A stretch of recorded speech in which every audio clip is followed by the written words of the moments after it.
The origins of this fort are shrouded in the mists of history. There are some who believe that the first fort here was built by the Shatavahanas in the 1st century AD. However, what is beyond dispute is that by 12th century, the place had become famous as Devagiri. The name was apt because the hillside was studded with temples dedicated to Jain, Buddhist and Hindu deities. The place was prosperous and ruled by Yadava dynasty. This tempted the Delhi Sultans to attack it and repeatedly plunder it. The first to do so was Alauddin Khalji. Since then, 8 centuries passed and 7 dynasties ruled over this fort. The Khiljis were followed by Tughlaqs, Bahmanis, Mughals, Marathas and Asafjahis. It is not surprising at all that there are many ruins in the fort that tell many a colorful tale.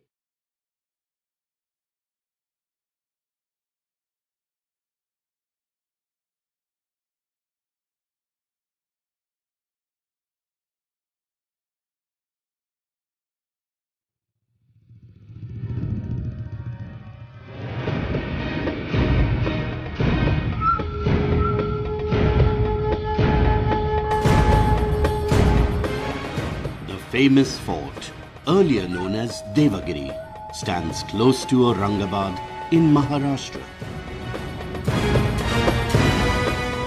From a distance, it appears as a huge pagoda carved out of hard rock, covered with a green carpet of moss. Various structures in its compound have been built at different times and seem to mount a fascinating exhibition of architectural styles.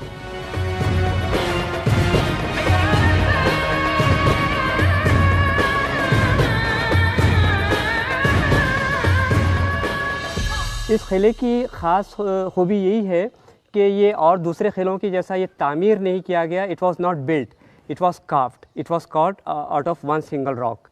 और यही वजह है कि इसकी मजबूती जो है इस कदर है कि डिफेंस पॉइंट ऑफ व्यू से लीजिए आप, security safety point of view से ले लीजिए, तो मेरा ऐसा ख्याल है कि कोई दूसरा किला इसकी शायद बराबरी ना करे. और यही वजह है कि इसको इनविंसिबल कहा जाता है, यानी एक ऐसा किला जो नाकाबिल तस्खीर है, जिसको हम फतह नहीं कर सकते.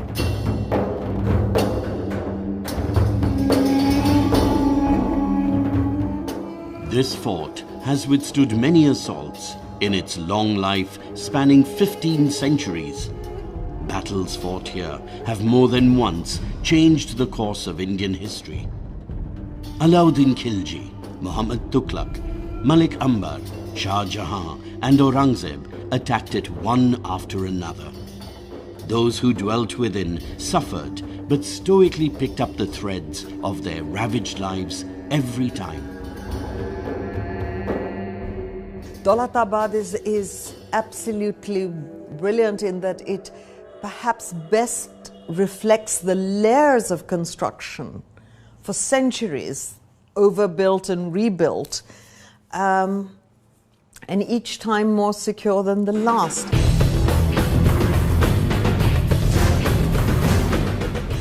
The fort was built in several stages across centuries and has many layers, like the ramparts, commissioned by different rulers who commanded control. There are 4 rows of ramparts, and the outermost of these, with a thick wall, was built by Malik Ambar. Small narrow gates are located strategically to facilitate entry and exit. The pathways are sharply angled to slow down enemy forces. And old painting depicts the ingenious design of this fort.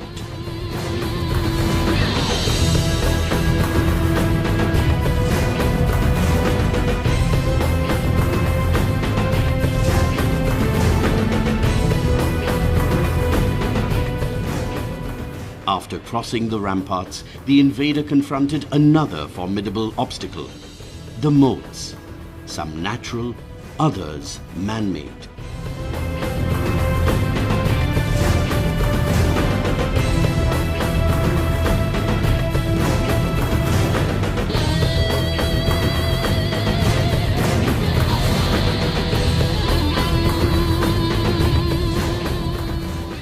you just imagine this entire fort as only conical, huge, isolated hill. There is no hill around it, although it's a range of mountains here. But this particular piece they have chosen, right from selection of the site, they are so choosy and careful.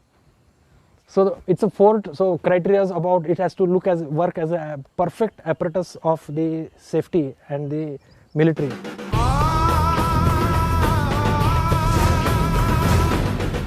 There are 8 main gates, of which only 2 are in use today. A narrow, confusing passage weaves its way through the maze of real and fake entrances.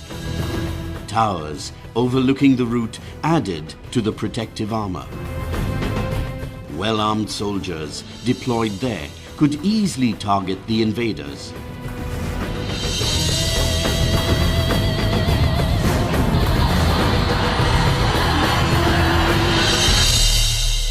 The fort at Daulatabad is reckoned among the most difficult forts to conquer in the whole of India.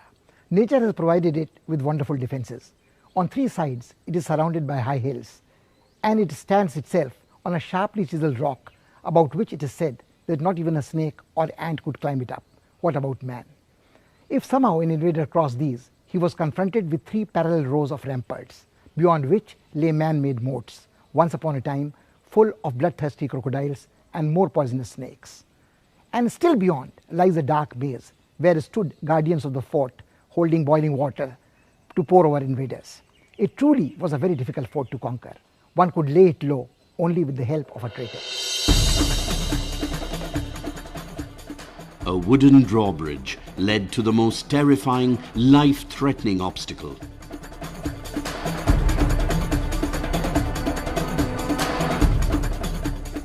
An underground tunnel named Andhari was excavated through hard rock to provide a pitch-dark passage.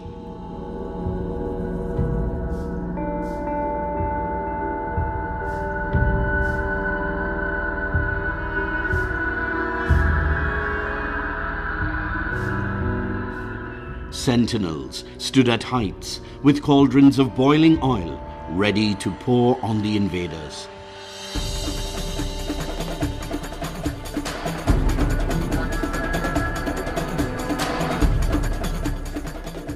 Today, the visitors negotiate this stretch with the aid of torches.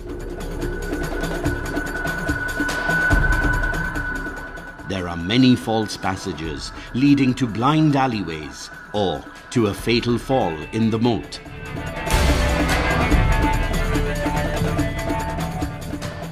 The tunnel could be filled with toxic smoke to harass those confined in its entrails.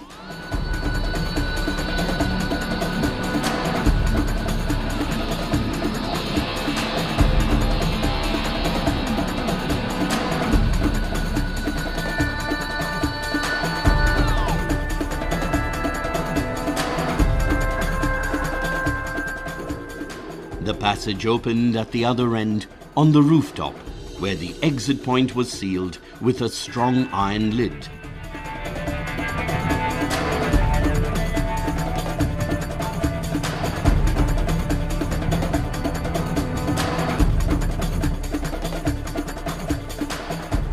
Stairs on the side leading up were built much later for the convenience of visitors.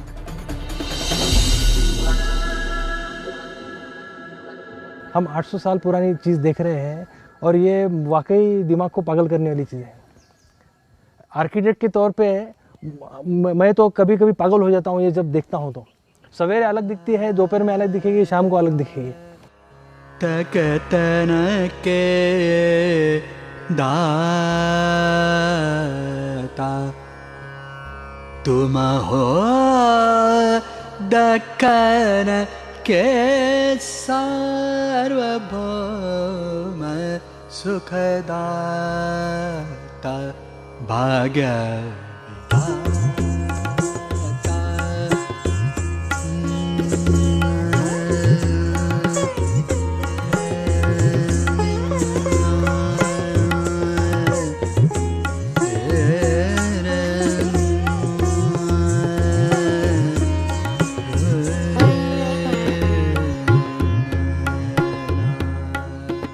Hundreds of broken statues and remnants of ruins are scattered all over the place.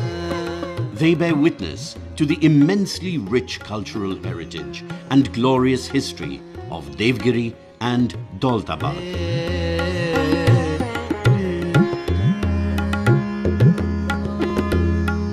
Devgiri Fort is one of the very few forts in India which not just tells us about the war strategies and the battles fought and won in this region, but also speaks of the cultural tradition during the Yadava dynasty. It was the golden period for art and culture in this region. Many great literary works, a very famous treatise called Sangeet Ratnakar, which is like a Bible for the musicians and musicologists. And a famous musician, Gopal Nayak, was able to contribute in a great way by composing many new ragas. One of the ragas which is named after the fort is Rag Devgiri Bilaval.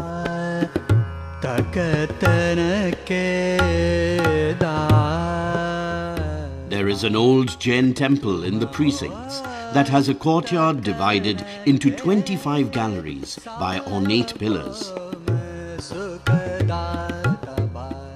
The magnificent shrine changed into a mosque with the passage of time, and that's why we also encounter domes and arches here.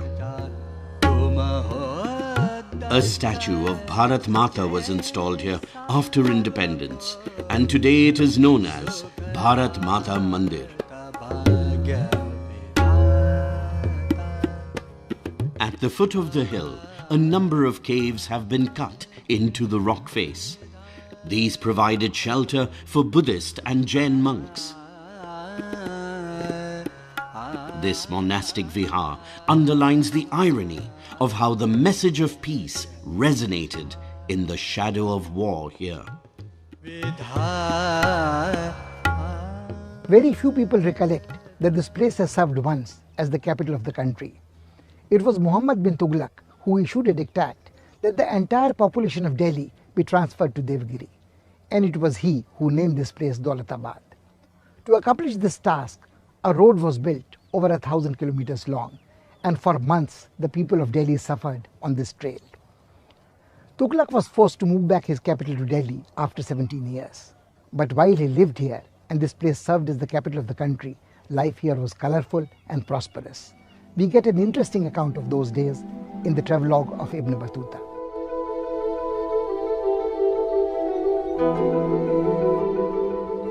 The fort stands today as a memorial to Muhammad Shah Tughlaq, who was an eccentric tyrant for many in his lifetime. You see that there are in history mad dreamers, and one of them was Tughlaq. He wanted to change the world as he got it. And in that he wanted to bring new reforms, do new things, and he was thought to be a madcap. Here is a man who's not understood in his time because he had a dream.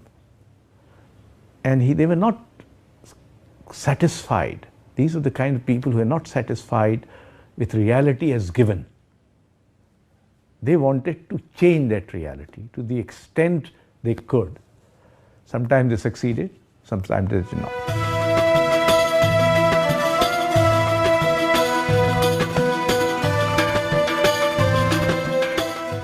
This fort was under the control of the Bahmanis in the 15th century.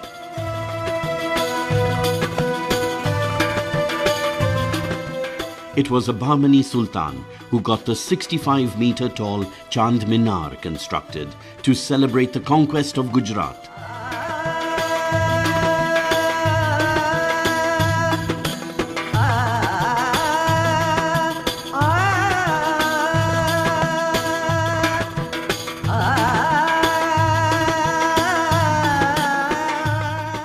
Built in the Persian Turkic style, it is the second tallest tower in India. Over 33 meters in circumference, the Chand Minar could serve as a watchtower if needed.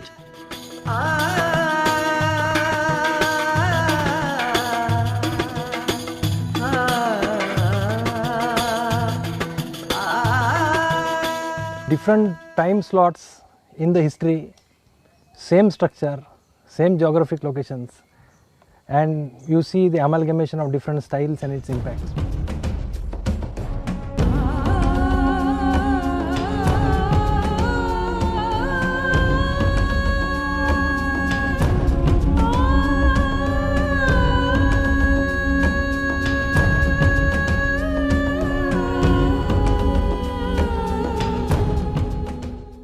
This palace is famous as Chini Mahal, as in the past its walls were covered with colorful Chinese tiles.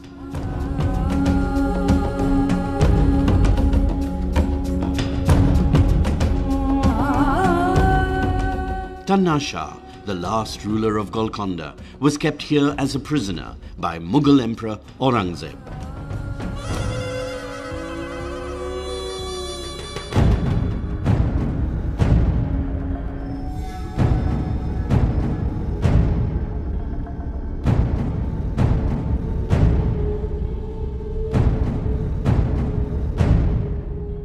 When Aurangzeb captured the fort, he ordered large cannons that could be rotated to fire in all directions, to be placed at strategic locations to reinforce its defenses.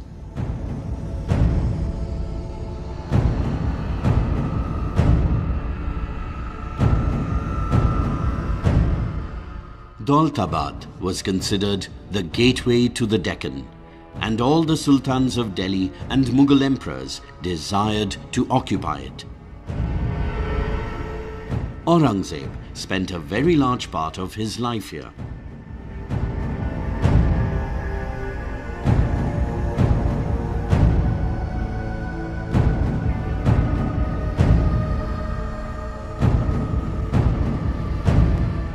A major attraction for the visitors is a large cannon named Kilae-Shikan, the wrecker of forts, with verses of the Holy Quran and the name of Aurangzeb inscribed on it.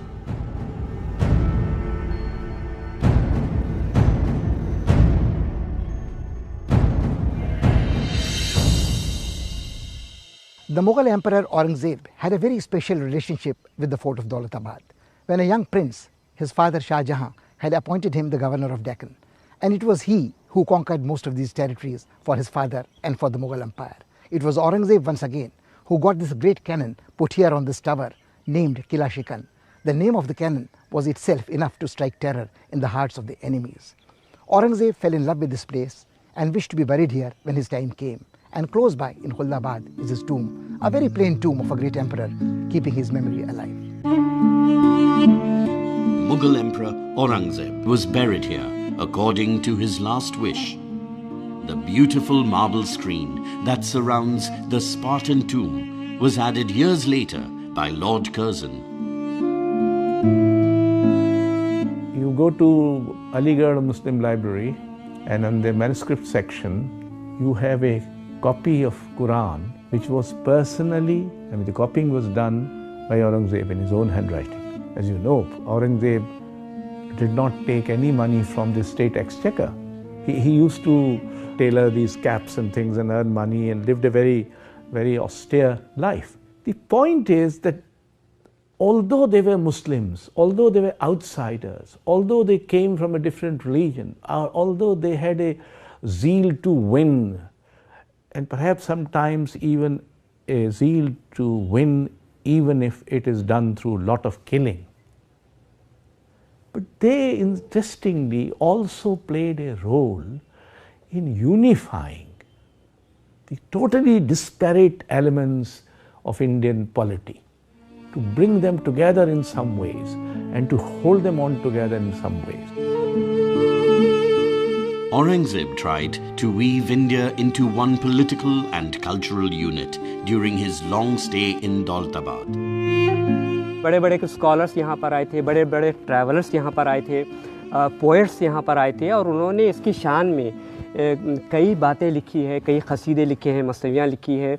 हज़रत अमीर खुसरो यहाँ आए थे मुबारक शाह खिलजी के दौर में, ऐसा कहा जाता है उनके साथ ही वो यहाँ पर आए थे और यहाँ का क़िला और यहाँ की बस्ती देख के वो बहुत मुतासिर हुए और उन्होंने यहाँ की सीनरीज़, यहाँ के मंज़र देखकर इसको जो है जन्नत कहा था कि कि और उन्होंने ये बात भी कही थी कि यहाँ की हवा जो है आबो हवा या मसीहा है और यहाँ का पानी आब Khizar.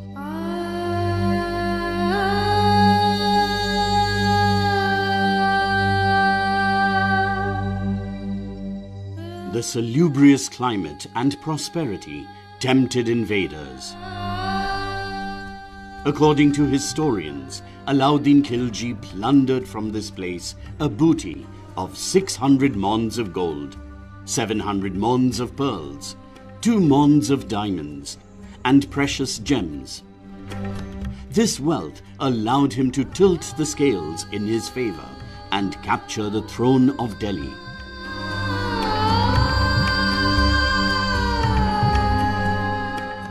Daulatabad attracted Mughal Emperor Shah Jahan like a powerful magnet. The Baradari at the top of the fort was built by him.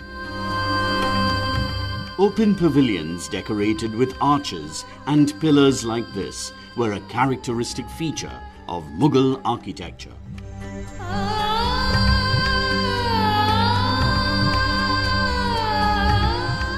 Whether you are a student of architecture or you are a design student, for every class of the society, this particular work caters to some kind of a visual feast, everybody is satisfied. It's like it's a cross section of those 800 years.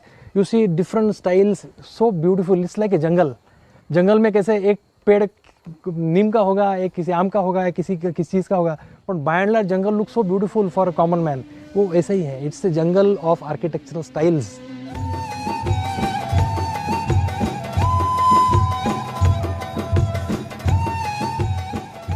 When this fort was under the occupation of Nizam Shahi Sultans of Ahmadnagar, they commissioned the Rangeen Mahal.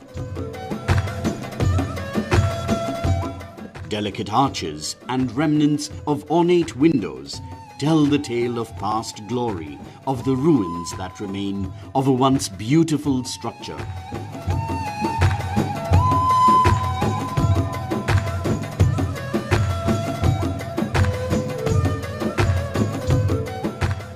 An ambitious plan has been outlined for the conservation and restoration of the Daulatabad Fort.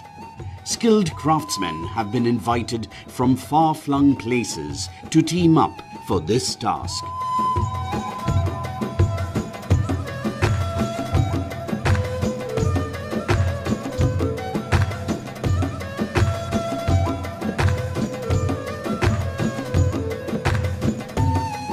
I believe that government cannot do everything. NGOs have a role to play in this.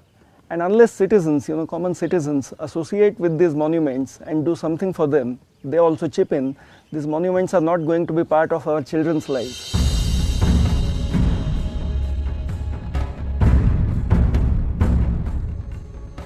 Work is underway to give a new lease of life to decaying structures. It is both expensive and fraught with risks.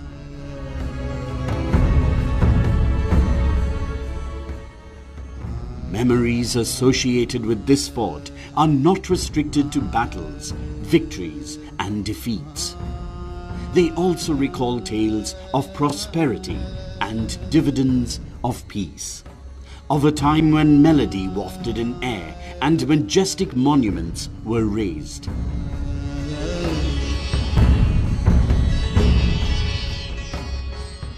This fort is a priceless national heritage, and to protect it is a duty we can't shirk.